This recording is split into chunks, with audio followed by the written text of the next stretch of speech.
Okay, di bhecharja agus fáilte chuig an Measúnú Leanúnach déirí atá le déanamh goibh. Sniu an 7 fiche de mí bealtaine agus ní tógadh sé sin ach cúpla nóméid ormh. So tá sé leagthaach maras go ná, tá an bhain nó deanta agus tá na nasca an sin tá an Measúnú Leanúnach. So look, dahraigh mé na tróracha sais so dearann sé le an text híos nó ar an bhain nót agus freagan na ceisna inghailge. So le marún tú ar submit ghlach picture de the chud freagraí.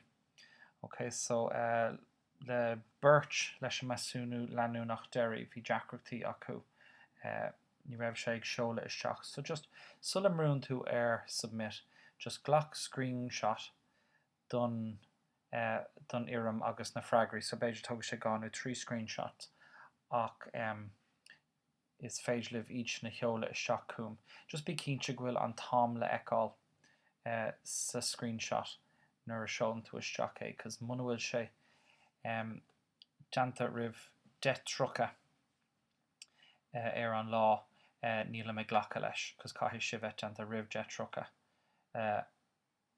Detrocha bronn be cóga sin ní trocha tá mé chun é ahrú. Cóga si deanta ribh an ní trocha ar an lá. Dar gion, so ar an tuchtú lás fiche, mar béir míad a ceartú agus tugadh sé sin roinnt ama. So look, tá an text an seo, so sin text alt 4 agus 6 rinne sibh 1 2 agus 3 ar an luan, so leanan an scéal a rá, mar is Measúnú Leanúnach rinne man 1 pí a hana agus tá just ag leanú a rá leis an gceacht. So céim fá an nachraíonn humor Lola sa 4 alt. Cad iad na cúisina a thugann Lola do turas scrúdathe a fáin si. Nuair thagann Lola a bhaile, cad iad na roghanna a dhéanann si machnamh orthu. An sin cad a eicin Lola nuair a thagann si isteach sa teach. Cad a dulmhaigh máthair Lola don duine, cad a déir Lola dá máthair brónar faoin tura, agus an sin chunas a freagraíonn a máthair maidir leis seo. So bear send agus submit nuair atá tú ré leis. So rach mu isteach leis an text tá sé gom ar an PowerPoint an seo. Okay, so letzte Woche hat Lola ihre Sommerprüfung gemacht. So Sommerprüfung, aber da schiffst du dann finish, Scrudu Sarah gemacht. Und jetzt bekommt sie ihre Noten. Na, denn damit Note sin gradna, ní noti. Die Lehrerin gibt Lola ihre Arbeit. So, tugan an Muncher, Arbeit, go Lola, eine 5. Na, a 5. Sin cuig, so sin leis an chorus or testamentarachta, hain sin an ceannas fear agus 5. Dáir a 5 hepperhi, cos an sin ní tain sé sios go dtí a 8 sa garman 5 sin an ceannas massa. Was sagt Vati, denkt Lola. Sie beginnt die lange Reise an Turas Vater. Reisen sin Taschel, so eine Reise sin an Turas nach Hause. Sie fährt langsam, gemaul, mit dem Rad, so Radfahren. Tagescht. Das ist jetzt die 2. 5 in Mathe diesem Jahr, schon an Dara Köig in Mathe diesem Jahr an Blin schon. Und von der ersten hat Lola ihren Eltern nichts gesagt. Oh, Lola, Donna.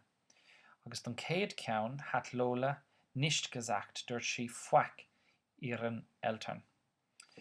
Auf eine 3 hat sie gehofft. So, sin hoffen, slimeische Katje. So wie sie so ne Dokasach für a 3. Aber Mathe findet sie unheimlich schwer, Arne Jacker. Und die Lehrerin ist dumm. Oh, Jesus Christ. Die Lehrerin ist dumm. So, ta an Muncher, Amadak. Aber jetzt weiß sie nicht, was sie tun soll. Sie stellt das Rad vor ihrem Haus ab. So abstellen ist Kur. Kurshi is nu Kurig Shasov. So Kurshi an Ruher in a Yasov Os Koranchach. Sie könnte nicht sagen, hier schon ein Wort raw. Sie könnte mit Mutti sprechen. Dass sie arbeitet laut der Mom. Oder vielleicht könnten sie jetzt immer weiterfahren. Nu, vielleicht in Beijing, könnte sie jetzt nicht immer weiterfahren, Dollerei, nu Taschlerei. Sie könnte vielleicht bei ihrer Oma wohnen. Beijing gemerkt sie arbeitet. Beijing gemerkt sie arbeitet. Koni le Mamo. Sie öffnet die Tür. Ihre Mutter steht in der Küche. Wie Mom nu stehen schon Chassef. Few kluschen she maar berle carabrega. Klaschen she maar fannacht. Stay to stay. Ach nie she stay as berle schon bleiben as Germanisch. Stehen schon Chassef. Chass. So wie Mom in a Chassef. Kisten. Und ihre Schwester sitzt am Tisch. Auf dem Tisch gibt es viele Geschenke. An Bord ta reint Geschenke. Kein was? Geburtstag. Wie schön schreife alte Hein. Herzlichen Glückwunsch zum Geburtstag. Komm zu essen, sagte ihre Mutti. Lola setzt sich an den Tisch. Ich habe dein Lieblingsessen gekocht. So Rename kocht dein Lieblingsessen, sagt Mutti.